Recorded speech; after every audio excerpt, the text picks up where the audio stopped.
Deuteronômio capítulo 27, versículo 1 em diante, diz assim: E deram ordem Moisés e os anciãos do povo de Israel, dizendo: Guardai todos estes mandamentos que hoje vos ordeno.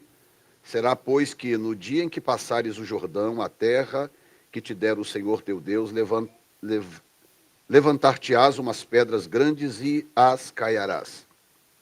Havendo passado, escreverás nelas todas as palavras desta lei, para entrares na terra que te der o Senhor teu Deus, terra que mana leite e mel, como te disse o Senhor, Deus de teus pais. Será, pois, que, quando houverdes passado o Jordão, levantareis essas pedras, que hoje vos ordeno, no monte Ebal, e as caiarás. E ali edificarás um altar ao Senhor teu Deus, um altar de pedra, não alçarás ferro sobre elas. De pedras inteiras edificarás o altar ao Senhor teu Deus, e sobre ele oferecerás holocaustos ao Senhor teu Deus. Também edificarás ofertas pacíficas, e ali sacrificarás ofertas pacíficas, e ali comerás perante o Senhor teu Deus, e te alegrarás. E nestas pedras escreverás todas as palavras desta lei, exprimindo-as também. Falou mais Moisés, juntamente com os sacerdotes levitas e todo Israel, dizendo: Escuta e ouve, ó Israel, neste dia vieste a ser povo ao Senhor, por povo ao Senhor teu Deus, portanto obedecerás à voz do Senhor teu Deus, e farás os seus mandamentos e os seus estatutos que hoje vos ordeno. Agora preste atenção num detalhe que tem nessa parte que eu vou ler agora, que diz assim: Moisés deu ordem naquele dia ao povo, dizendo: Quando houverdes passado o Jordão, estes estarão sobre o monte Gerizim para abençoar o povo. Simeão, Levi, Judá, Isacar, José e Benjamim. E estes estarão para amaldiçoar sobre o monte Ebal: Ruben, Gade, Azer, Zebulon, Dan e Naftali. E aí o texto diz: E os levitas protestarão a todo o povo de Israel em voz alta e dirão. Então eles responderiam, eles diriam e o povo responderia. Tá? Pai, aplica a tua palavra nos nossos corações nesta manhã para a glória do teu nome, em nome de Jesus. Amém. Bom, nesse texto, nós estamos dentro do tema do ano, né? Em 2022, eu quero ser fiel, mas desde sexta-feira que eu comecei a falar sobre um assunto que eu considero de extrema importância, que é quando Deus altera a ordem natural das coisas. Se você observar, a vida é feita de situações em que, na vida das pessoas, individualmente, na vida de cada um, existem momentos na sua vida em que você experimenta guinadas, mudanças. Quando algo que aparentemente não era suposto acontecer, de repente acontece. Por exemplo, quantos casos, né, de pessoas numa família, às vezes uma pessoa numa família inteira que consegue romper aquele ciclo da falta de formação acadêmica, de repente uma pessoa consegue romper aquilo e consegue se formar, adquirir uma formação acadêmica. Cansei de ver isso. Na minha família mesmo, até hoje, na minha família hoje nós temos talvez três pessoas com formação acadêmica em toda a família. Em toda a família. O que é isso? Isso são pessoas que, em algum momento da vida, aproveitaram uma oportunidade divina para romper uma ordem natural. A ordem natural é aquilo que é esperado acontecer. A ordem natural não comporta surpresas. Quem nasceu para ser pobre vai continuar pobre, quem nasceu para ser rico vai continuar rico, quem nasceu para ser malandro vai continuar malandro, quem nasceu com influência familiar para ser correto tende a ser correto, e por aí vai. Ou seja, a ordem natural não aceita surpresas. Se você viveu uma vida de derrota a vida inteira, a tendência é você continuar a ser derrotado. Se você teve uma formação de vitória, um ensino para ser vitorioso, você viver uma vida de vitória, a tendência é você ser vitorioso. Ou seja, a ordem natural é a expectativa, é a continuidade de uma expectativa. O milagre acontece quando Deus encontra, escuta agora o que eu vou dizer, tá? Quando Deus encontra em você uma abertura para alterar essa ordem. O problema não é Deus. Se fosse pelo Senhor, inclusive toda a raça humana seria salva. A Bíblia diz: Deus quer que todo o homem se salve e venha ao pleno conhecimento da verdade. A Bíblia afirma isso, que o desejo de Deus é que todo mundo se salve. Mas nem todo mundo se salvará.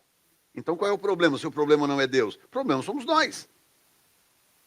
Então, você acha que Deus tem prazer de ver gente vitoriosa, gente derrotada, gente saudável, gente doente, gente miserável, gente próspera? Será que Deus tem prazer de ver isso? Não, Deus não tem prazer de ver isso.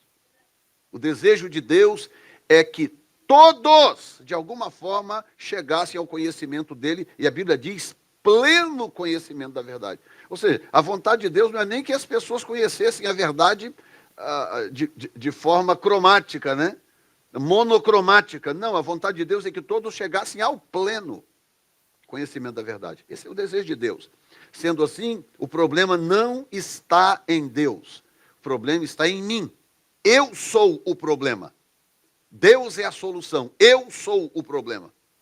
Então, a alteração da ordem natural das coisas acontece quando Deus encontra em mim espaço para essa mudança. Deixa eu dar para você voltar, na verdade, no exemplo de Jacó, que foi da onde extraímos o ato profético que fizemos, não sei se todos já fizeram, ou estamos fazendo durante essa semana ainda. Inclusive, muita gente online praticou o ato profético como um ato de fé. O que é o ato profético? O ato profético é uma declaração, uma postura, uma declaração em postura de que eu não só creio, mas eu quero e profetizo uma alteração da ordem natural das coisas. Tá? O fato de eu morar aqui hoje nos Estados Unidos, isso é uma alteração da ordem natural das coisas. Tá? Eu tenho uma família, sei lá, teria até que contar nos dedos, a família é grande, eu tenho uma família grande, né? Entre, logicamente, o primeiro escalão da família, irmãos e tal, tem primos, tem sobrinhos, a família é muito grande, muito grande. Dentro dessa família que é muito grande, nós temos 3 pessoas que moram no exterior. De uma família imensa, muito grande, 3 pessoas que moram no exterior. Eu estou a caminho daqui, se Deus quiser, daqui a 2 anos, eu e a Zandra podemos aplicar para a cidadania americana. Tenho 2 netos americanos. Tenho um filho já cidadão americano. Uma filha que está caminhando também nessa direção. Ou seja, eu sou claramente uma alteração da ordem natural das coisas no seio da minha família. Claramente. Em algum momento da vida, Deus encontrou em mim uma brecha, um espaço para alterar a ordem natural. E isto é o que ele planeja na vida, na verdade, de todos, que ele gostaria de fazer na vida de todo mundo. Agora, existem algumas pessoas que são tomadas de um negacionismo tão impressionante, pessoas que são dominadas por um espírito de inferioridade e de derrota, elas sempre se enxergam inferiores, elas sempre acham difícil, elas sempre consideram que determinada situação é impossível, elas nunca se veem rompendo em algumas áreas. Ouçam o que eu vou dizer agora, prestem atenção, olhem para mim aqui, olhem para mim. Pense agora interiormente, porque isso é entre você e Deus. Qual é a área da sua vida que você, nem que seja uma vez na vida, já pensou que você não é capaz de romper? Uma área da sua vida que você olha e fala assim, não, isso aqui, daqui eu não passo. É isso aqui mesmo. Às vezes, pessoas que saíram da escola, sei lá, não sei quantos anos atrás, e tal, e nunca pensaram em voltar a estudar. Pessoas que estão aqui há algum tempo, nunca dominaram a língua e pensaram, não, isso aqui não é para mim, não. Isso aqui eu vou ficar aqui mais não sei quantos anos, e isso aqui eu não domino. Essa língua eu não consigo dominar. Eu não consigo prosperar além disso aqui. Eu vou viver desse jeito aqui. A minha vida vai ser isso aqui. Aí o que acontece? Olha bem, lembre-se que eu acabei de te provar que o limite não é Deus. Deus não é o limite. Aliás, a palavra limite e Deus na mesma frase soa até estranho. Deus é por natureza ilimitado. Por natureza ele é ilimitado. Então, esse limite que nós às vezes enfrentamos e impomos em nós mesmos, esse limite não é divino, isso não é Deus trabalhando em nós. Não é. Somos nós mesmos que determinamos, nós riscamos uma linha no chão e determinamos que daquela linha para frente nós não vamos passar. Nós determinamos. Em relação ao que quer que seja. Deixa eu dar um exemplo, por exemplo, do inglês, que é um bom exemplo. Tá? Pessoas que pensam assim, não, essa língua é impossível, essa língua eu não vou aprender jamais. Eu já ouvi gente dizer, conhecida minha, gente dizer, eu não tenho capacidade de aprender inglês. Já tentei de todo jeito, não tenho capacidade. Aí no dia que esse irmão falou isso comigo, eu peguei e falei assim, você fala algum outro idioma? Ele falou, não, nunca consegui falar, você não fala nenhum outro idioma. Não falo. Tem certeza? Tenho. Esse que você está falando comigo agora, o que é isso? Ah, não, mas esse é o meu idioma, eu nasci no... Então, você conseguiu aprender esse idioma? Consegui. Então, por que você não consegue aprender o segundo, se você aprendeu o primeiro? Por que você não consegue aprender o segundo? Por que você não consegue aprender o terceiro, um quarto e por aí vai? Esse é um exemplo, ou seja, a pessoa mesmo risca o chão e determina que daquele ponto ela não passa. Ela mesma. Aí no caso de Jacó, o exemplo de Jacó, que eu citei na sexta-feira, você percebe como que algumas pessoas, elas dão um tipo de abertura para Deus. Talvez seja a fome, talvez seja essa gana espiritual e até de vontade evolutiva da pessoa. O incômodo, deixa eu colocar dessa forma, quando um determinado limite não te incomoda,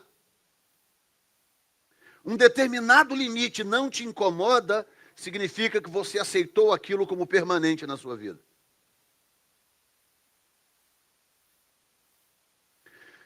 O sinal de que ainda há esperança é quando há incômodo. Quando há incômodo. Tipo, caramba, isso aqui não pode continuar desse jeito, isso aqui não dá, não é possível, será? Eu já tenho, mas não pode, aquele incômodo fica. Quando a pessoa risca o chão e diz, não, isso aqui já era, esquece, deixa eu tentar outra coisa, porque isso aqui já foi. Quando ela risca o chão e determina, essa aceitação é a determinação de que a pessoa foi vencida por aquela limitação. Ela foi vencida. Diga comigo, o problema não é o problema, eu vou embora, viu? Termina o culto aqui, Ronaldo. Ó, ia terminar mesmo. Diga comigo, o problema não é Deus.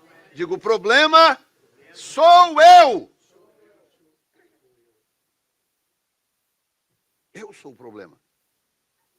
Jacó olhou para aquela situação e falou assim, qual é a ordem natural das coisas?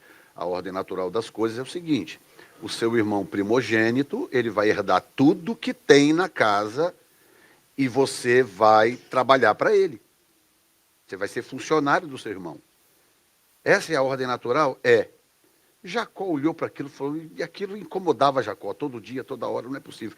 Por que incomodava? Se você ler o texto com cuidado, você vai observar que o problema de Jacó, aqui vai, o problema de Jacó não era nem o fato de o irmão ser o senhor da casa e ele ser submisso ao irmão. Não era esse o problema central da questão. Porque isso poderia ser a fruto de uma soberba, de uma arrogância, né? Não, problema de Jacó era o seguinte, é que o irmão vivia desregradamente, e a herança do pai era a herança da bênção divina que dava continuidade à promessa de Deus a Abraão. Então Jacó olhava para aquela situação e falava, mas a ordem natural é essa? A ordem natural é essa. O primogênito herda tudo.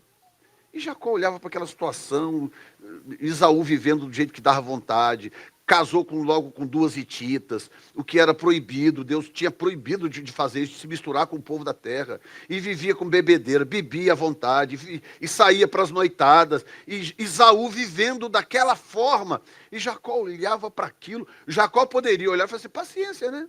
É a ordem natural das coisas, que assim seja, e deixar acontecer. E o plano iria por água abaixo. Porque aquele Esaú não tinha condições de ser aquilo que Deus havia planejado para a continuidade da promessa feita a Abraão. E Jacó olhou aquilo e Jacó tinha um incômodo no seu coração. Esse incômodo do seu coração era a tal brecha que eu mencionei antes, que Deus precisava para alterar a ordem natural das coisas. Você pode ter sido derrotado até hoje numa determinada área da sua vida. Isso não significa que você tem que continuar. Não tem que continuar. Deus pode mudar a ordem natural das coisas. Deus pode alterar isso.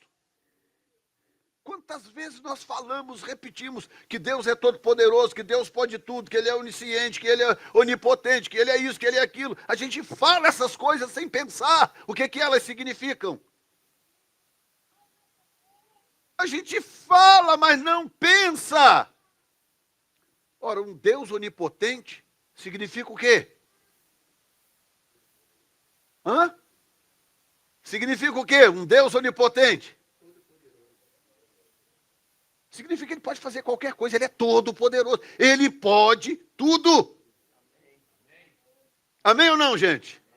Agora, é preciso que haja em mim abertura. Tem que haver abertura em mim. Então, eu vou, como eu prometi te liberar o mais rápido possível, eu quero introduzir um assunto aqui que eu vou concluir no domingo que vem. Mas eu quero pelo menos introduzi-lo para que você saia daqui hoje com esse entendimento. Olha bem que coisa tremenda isso, gente. Deus virou para o povo e falou, ok, chegou a hora de cumprir a promessa que eu fiz a Abraão, que eu repeti para Isaac, que eu falei muitas vezes para Jacó, e que eu falei para vocês do Egito, aquela promessa que já tinha a essas alturas já cerca de 400 anos. Aí Deus virou para o povo e falou, chegou a hora de eu cumprir a promessa. Mas, ou seja, tem sempre uma pegadinha. Mas, a palavra de Deus é essa, é o seguinte, para vocês serem abençoados na terra que eu vou dar, vocês precisam fazer uma opção. Olha como que o problema é sempre nós, nunca Deus. Ah, Deus não quer que eu prospere, Deus não quer me abençoar, Deus não quer me abrir. Como assim? Deus quer muito. Deus quer e quer muito.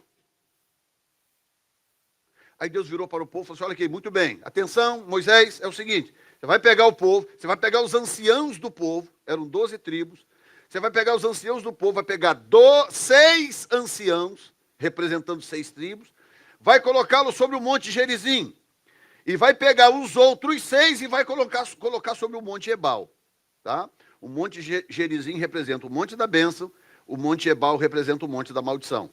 Agora, para quem estava aqui na escola dominical hoje, imagina quem é que encabeçava a fila da maldição no monte Ebal. Rúben. O Rúben era o primeiro da fila que está no monte Ebal para amaldiçoar. Agora, olha que coisa louca, que matemática estranha de Deus. Olha como que Deus é esquisito em algumas coisas. Deus falou, ok, aqui está a terra, vocês vão entrar. Então é o seguinte, hein? É o seguinte. Sobe lá naquele lado de cá, sobe Simeão, Levi, Judá, Isacar, José e Benjamim. No monte Gerizim, o monte para abençoar. E no monte Ebal, para amaldiçoar, Rúben, Gad, Azer, Zebulon, Dan e Naftali.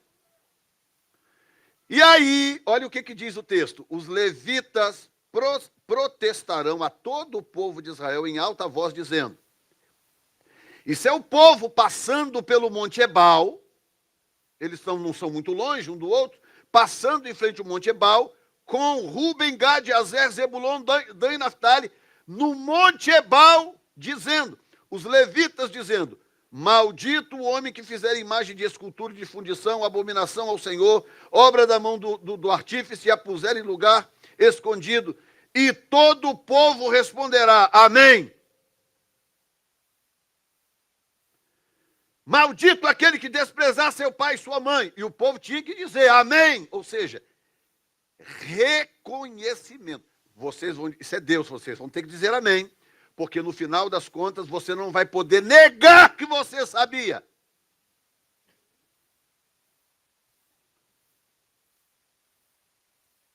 Eu quero que por gerações fique claro que você sabia. Qual é o caminho para ser abençoado? Qual o caminho para ser amaldiçoado? Maldito o homem que arrancar o termo do seu próximo. E o povo tinha que dizer amém. Maldito aquele que fizer que o cego erre o caminho. E o povo tinha que dizer amém. Maldito aquele que perverteu o direito do estrangeiro. Tem que dizer amém. Maldito aquele que se deitar com a mulher de seu pai. Tinha que dizer amém. E por aí vai. A maldição vai até o versículo 26. Mas quando chegava quando chega no versículo 1 do capítulo 28, olha bem que coisa incrível, gente. Isso é uma loucura, como que a mente de Deus funciona. Você encontra todas as maldições do versículo 15, 1, 2, 3, 4, 5, 6, 7, 8, 9, 10, 11, 12. Coincidentemente, são 12 maldições. 12 tribos, 12 maldições. Agora, escute o que eu vou dizer. Você não encontra no texto os abençoadores anunciando 12 bênçãos. Os amaldiçoadores anunciaram as 12 maldições para o povo dizer amém. E aí eu reli esse texto, que eu já li o Pentateuco muitas vezes. Falei, gente, tem que ter uma parte que eu li, cacei para cima, para baixo e tal. Chega no capítulo 28, você encontra de novo aquela questão da escolha, né? E há de ser que se fizeres isso, se fizeres aquilo, é outra história. Mas você não tem uma relação tão organizada de 12 bênçãos como você tem a relação de 12 maldições. Ou seja, o que é que Deus queria de fato? Ok, Deus precisa perguntar para alguém aqui, quem quer ser abençoado aqui? Precisa perguntar? Sim ou não? Quem aqui quer prosperar? Quem aqui quer enriquecer nessa terra? Quem aqui quer ser abençoado? Quem aqui quer ter recurso para abençoar missões? Quem aqui quer ter casa própria? Quem quer viver bem? Precisa perguntar isso para alguém? Não. É essa a lógica de Deus. A lógica de Deus é a seguinte: não, eu quero make sure de que você sabe o que é que te levará à bancarrota. Eu quero ter certeza, eu quero que você tenha certeza, melhor dizendo, que você sabe o que é que pode te levar para o buraco. É isso. Aí está lá as 12 maldições. E o povo falava e o povo dizia amém. O povo falava e o povo dizia amém. Mas aí olha que coisa incrível. Diga comigo, tudo na Bíblia fala.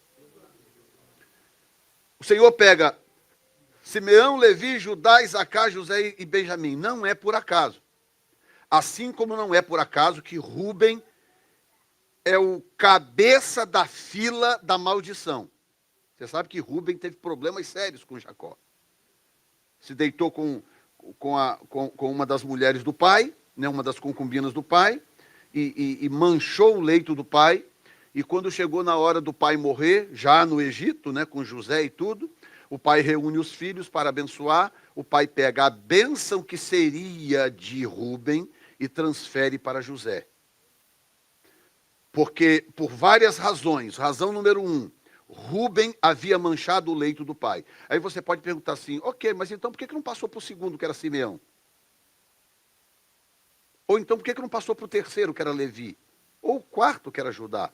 Por que ele pulou todos eles e levou a bênção e entregou para José? Porque tinha um segundo problema na história. Simeão havia manchado o leito do pai, Rubem havia manchado o leito do pai, coisa que os outros não fizeram. Por isso que errar perto de professor de escola dominical dá problema, tá vendo aí? Todo mundo pega no ar. Rubem havia manchado o leito do pai, o que os outros não fizeram, mas todos os outros, exceto José e Benjamim, haviam também pecado numa outra área. Eles exterminaram praticamente uma cidade, uma vila, por causa de um problema que aconteceu com a irmã Tamar que eles tinham. Eles desrespeitaram a ordem do pai, desrespeitaram uma aliança que o pai havia feito com aquela vila, com os líderes daquela vila, entraram na vila e mataram todos. Todos. E tudo que a gente faz tem consequências. Nós somos seres moralmente responsáveis. Tudo que a gente faz tem consequência. Então, quando chegou no dia da bênção, Jacó olhou, falou assim, bom, Rubem não tem direito a essa bênção, mas também não posso dar para Simeão, também não posso dar para Levi, também não posso dar para Judá, mas também não posso dar, e vai pulando, até que ele chegou, não, a bênção vai ser de José. E aí ele transfere a bênção da primogenitura para José. E José passa a ser, na contagem, na linhagem, o próximo patriarca. É uma nomenclatura que ele ganhou por direito, por aquilo que ele passou a representar para os demais irmãos e para a família. Ele passou a ser o salvador daquela linhagem. Então, olha como que essas coisas contam. E aí, Rubem, na hora de amaldiçoar, o que Deus fez? Ele coloca Rubem na cabeça, na ponta da fila. Aí eu quero te perguntar agora, você quer encabeçar a ponta da fila da maldição ou da bênção? Você quer fazer parte da contagem dos que abençoam ou dos que amaldiçoam? Agora, onde é que está o segredo, então? Eu vou terminar dizendo isso para você. Simeão, Levi, Judá, Isacar, José e Benjamim. Esses nomes têm significados. Olha como que Deus pensa tudo. Esses nomes têm significados. Por que seriam exatamente esses nomes? Porque eles têm significados. E os significados importam. Deus manda eles subirem no Monte Gerizim e ali está a representação da bênção. Quando chega no capítulo 28... antes de eu citar aqui os nomes, no capítulo 28, o Senhor começa dizendo, e será que se ouvires a voz do Senhor teu Deus, tendo cuidado de guardar todos os seus mandamentos que hoje te ordeno, o Senhor teu Deus te exaltará sobre todas as nações da terra, e todas estas bênçãos virão sobre ti, olha bem, e te alcançarão. Quando ouvires a voz do Senhor teu Deus. Aí vem, bendito serás na cidade, bendito no campo, bendito o fruto do teu ventre, o fruto da tua terra, o fruto dos animais, a criação das tuas vacas, o rebanho das tuas ovelhas, o bendito o teu cesto, a tua amassadeira, bendito ao entrares, ao saíres. Que coisa, olha como que Deus pensa. Não adianta só você ser abençoado quando você entra, você tem que ser abençoado também ao sair. Tem gente que faz tudo certinho quando entra, mas estraga tudo quando sai. Já percebeu? Deus está dizendo, não, você vai ser abençoado, você vai entrar em qualquer situação, você vai ser abençoado, e quando você sair também, você vai ser abençoado. O seu trânsito inteiro vai ser abençoado. É o trânsito da pessoa que vai ser abençoado. Aí diz, o Senhor entregará os inimigos, os teus inimigos que se levantarem contra ti, feridos diante de ti. Ou seja, aqui vai uma dica. Pessoas abençoadas não precisam perseguir ninguém. Não importa o quanto a pessoa te feriu, te magoou, o que ela fez contra você. Se você for uma pessoa abençoada por Deus, você não precisa perseguir ninguém. A irmã até fez a pergunta hoje aqui na escola dominical, muito interessante. O que fazer numa igreja quando tem uma pessoa criando problema, divisão e etc? O que o pastor tem que fazer? A verdade é, quando a bênção de Deus está em você, quando a autoridade divina está sobre você, quando o favor de Deus está sobre você, você não precisa puxar espada para ninguém. Olha a promessa de Deus. A promessa é, o Senhor entregará os teus inimigos que se levantarem contra ti, feridos diante de ti. Por um caminho sairão contra ti, mas contra 7 fugirão de ti. Gente, tem histórias que a gente nunca esquece, né? Essa eu nunca esqueço. um caso que eu tive em Colatina, na igreja que eu pastoreei 10 anos em Colatina, no Espírito Santo, na grande Colatina, no Espírito Santo. Um indivíduo que me deu tanto problema, esse irmão me deu tanto problema. Engraçado que ele foi um dos pivôs para me levar para a cidade. Uma vez que eu cheguei e me instalei na cidade, quando ele percebeu que eu não era manipulável, ele começou a me criar problema. Mas ele era muito influente, muito inteligente, um indivíduo de um QI muito elevado, e aquele indivíduo com um espírito de maledicência, aquele espírito de maledicência que o som sai pelo canto da boca, que você mal ouve.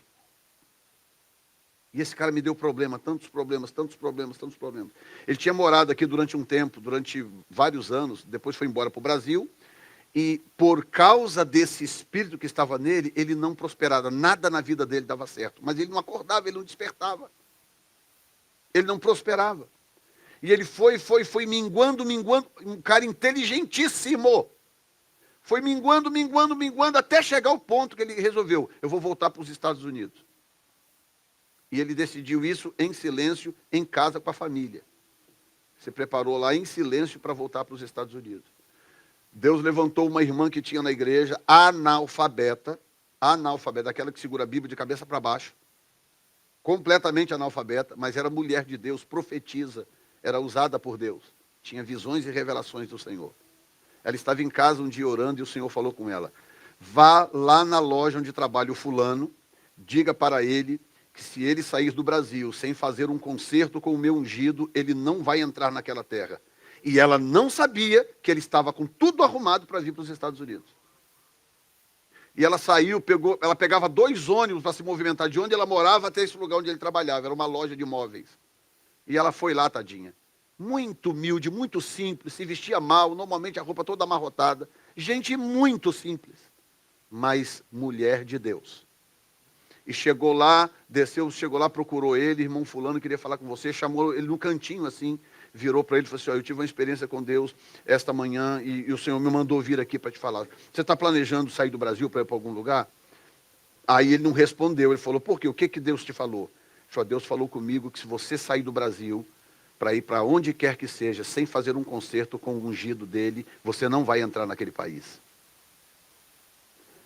Aí ele rejeitou a palavra. Não, isso não é palavra de Deus, não, que não sei o quê, que papapá, não rejeitou a palavra.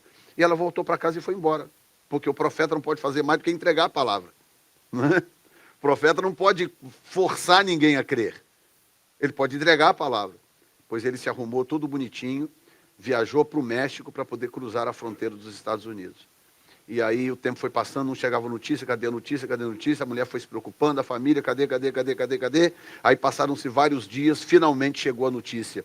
O corpo dele havia sido encontrado no deserto do Arizona. Ele tinha uma questão lá no coração, que eu não sei exatamente o que era, acho que é angina. E aí, naquela loucura de atravessar a fronteira, ele teve um problema no coração, largaram ele para trás, encontraram o corpo dele depois já em estado de decomposição no deserto do Arizona. O que a Bíblia diz? A Bíblia diz o seguinte, olha, se você for abençoado, você não precisa matar ninguém, você não precisa ferir ninguém, você não precisa se levantar contra ninguém, você não precisa guerrear contra ninguém, o Senhor vai entregar os teus inimigos feridos diante de ti. E quer saber? É algo que nem te dá prazer, não te dá prazer, porque o ser humano é o ser humano. E no verso 8 diz, o Senhor mandará, isso aqui é lindo, gente.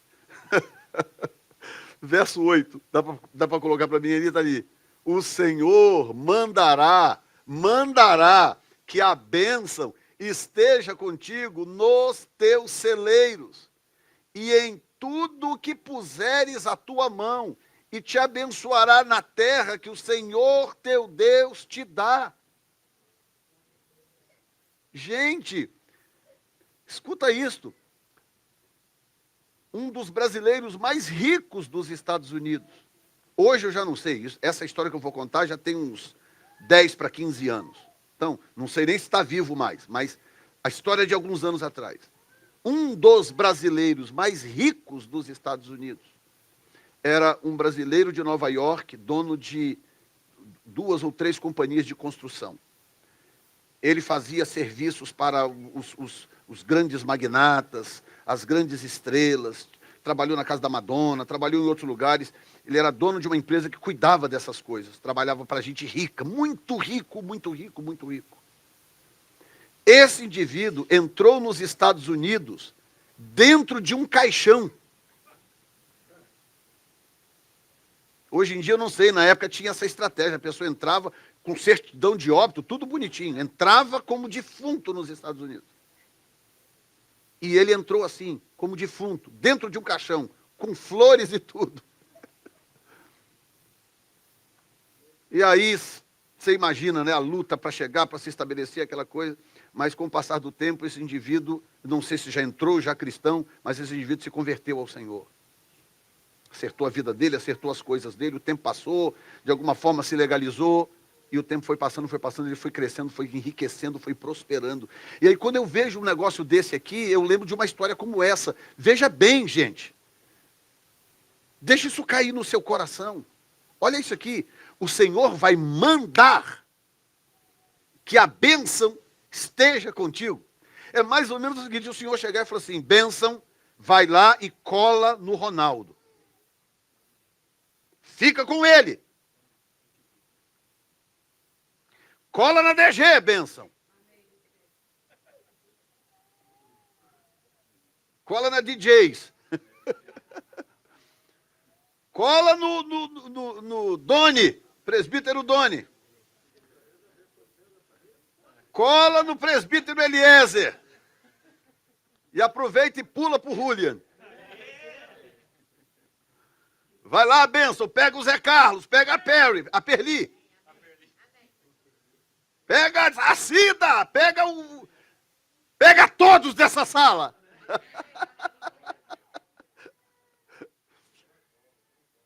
Percebi que eu não ia conseguir falar o nome de todo mundo. Está entendendo? O texto está dizendo que Deus ordena, é como se a bênção fosse uma entidade em si mesma. Porque a bênção é uma entidade em si mesma. A bênção é Cristo, né? A bênção é o Senhor. Tudo que é bênção está nele. E o texto está dizendo, ele vai mandar, ele não vai pedir, ele não vai desejar, ele vai ordenar que a bênção esteja contigo nos teus celeiros. Agora, como que essa bênção chega? Como? Como que a ordem natural das coisas é alterada? Como? O segredo está nos nomes dos caras que representavam a bênção. Primeiro é Simeão, que representa a audição. Olha que doideira. O cara que encabeçava a fila da bênção, o nome dele significa audição. O que faz todo sentido. Essa geração de hoje é uma geração que não ouve ninguém. É uma geração dos que acham que sabem tudo.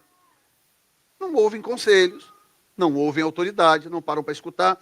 E já há trocentos anos atrás, Deus, o próprio Deus está dizendo, o que encabeça a fila da bênção, a fila da alteração da ordem natural das coisas, é saber ouvir.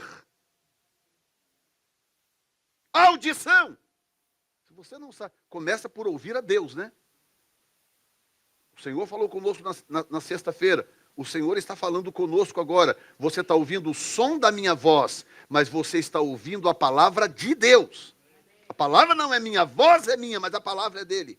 Nós estamos ouvindo a Deus. Ele está falando conosco. O que acontece se eu não ouço o que Deus está falando comigo? Eu já perdi, já de cara, já comecei errado. Errado. Quantas vezes eu já lidei com pessoas que você, inclusive, dá orientações diretas, você dá uma orientação para aquela pessoa, que inclusive a orientação que ela veio te pedir.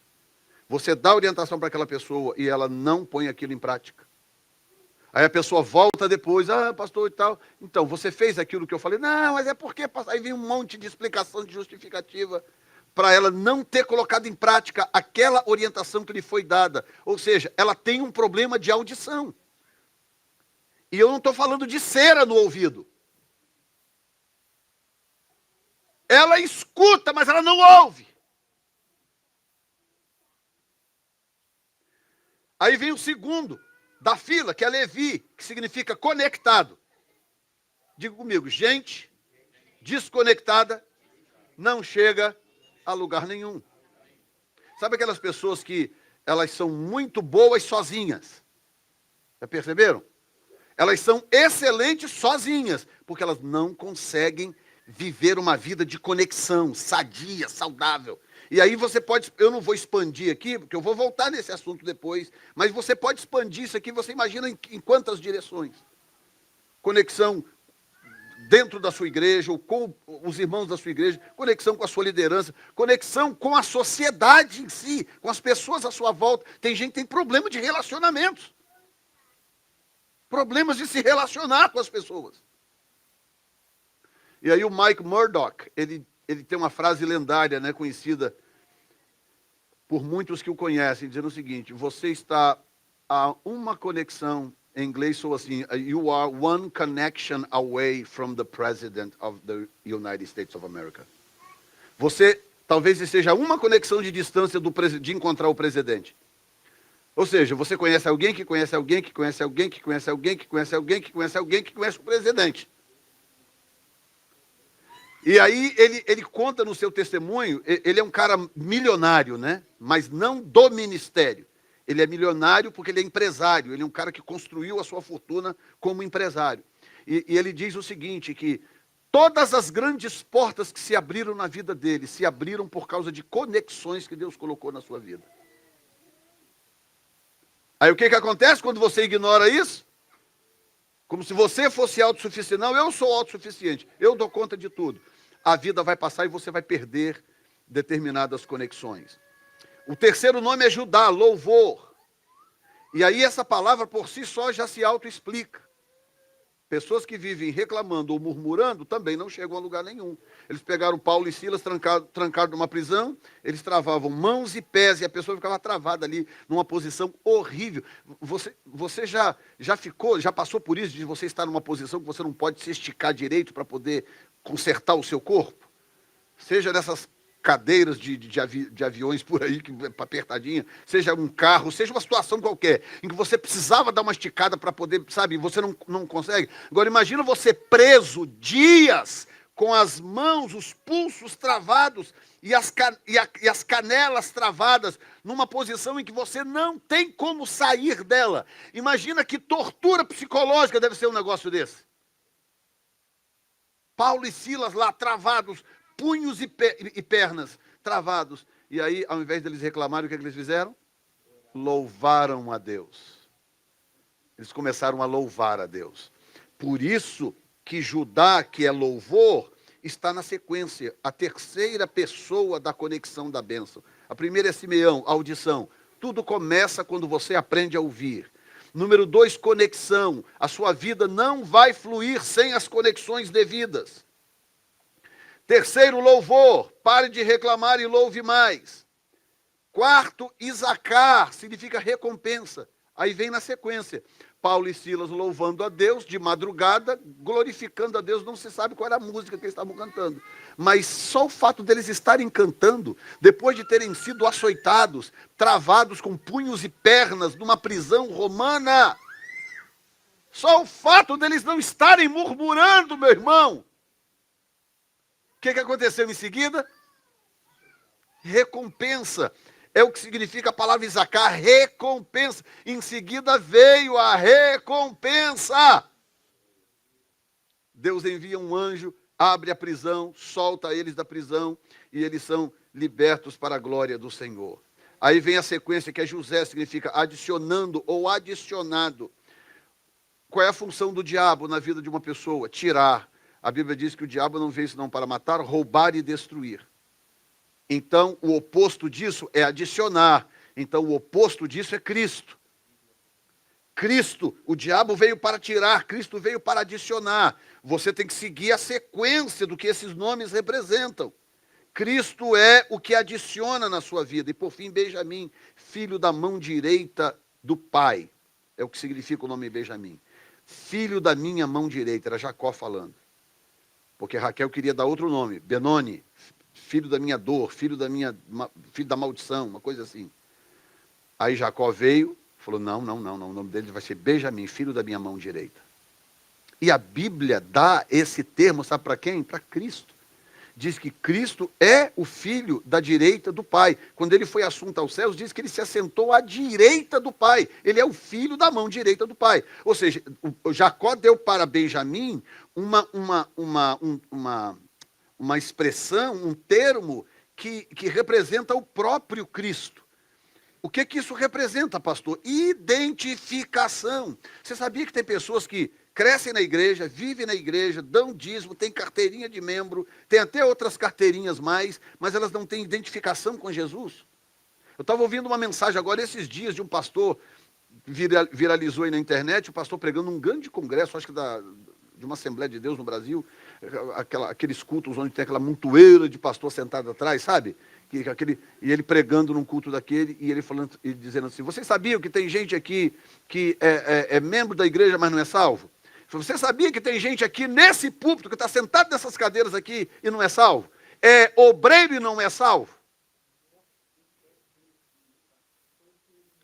Imagino que deve ter sido a única vez que ele pregou naquela igreja.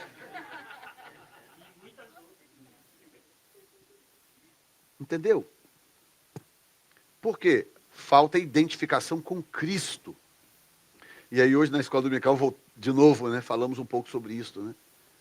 O que revela para você que eu sou confiável ou não, que eu sou bênção ou não? O que é que revela para você isso?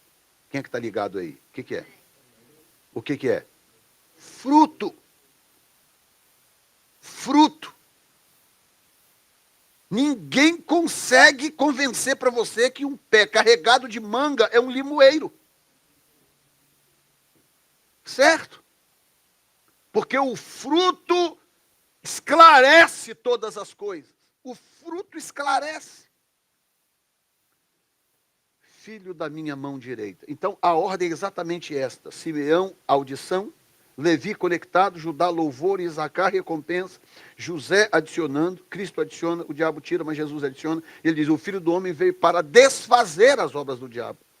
E Benjamim, filho da mão direita, o filho da mão direita do Pai. Eu, Jefferson Neto. Essa é a quarta igreja que eu pastoreio ao longo da minha vida ministerial. Que eu pastoreio diretamente ao longo da minha vida ministerial. Já batizei muita gente para Jesus, já consagrei pastores, obreiros para o Senhor, nesses praticamente quase 40 anos de ministério. Muito bom. É um currículo razoável. Posso apresentar para você meu currículo que você me dá emprego. Mas é o que conta para Deus? Não. O que conta para Deus é o quanto de Cristo tem na minha vida. O quanto de Cristo está em mim. Quando Deus olha para mim, o quanto de Cristo ele enxerga em mim. O restante é bônus. O restante, quando chegar no céu, ele vai vir com um galardão e falar, Jefferson, parabéns, olha, está aqui, você ganhou tantas almas, isso aqui é o seu galardão, olha, você produziu obreiros para a minha obra, para o meu reino, isso aqui também é seu galardão, isso aqui são bônus. Mas os bônus nem existiriam se eu lá não entrasse. Primeiro eu tenho que entrar lá para poder receber o bônus. E o que me faz entrar lá é a minha identificação com Cristo. Cristo precisa ser visto na minha vida. E aí eu deixo você com essa pergunta. No dia a dia, responda para você mesmo, porque não me interessa saber. No seu dia a dia, as pessoas veem Cristo na sua vida? Na hora de tomar as decisões de coisas cotidianas diárias, Cristo está lá? Lembra daquele livro, Em Teus Passos o que Faria Jesus? Acho que é Sadhu Sandersingh, né, que escreveu Em Teus Passos o que Faria Jesus. O apóstolo dos pés sangrentos. Em teus passos o que faria Jesus? Qual é a marca de Deus em mim? Qual é a marca de Deus em você? Coloque-se de pé por um momento.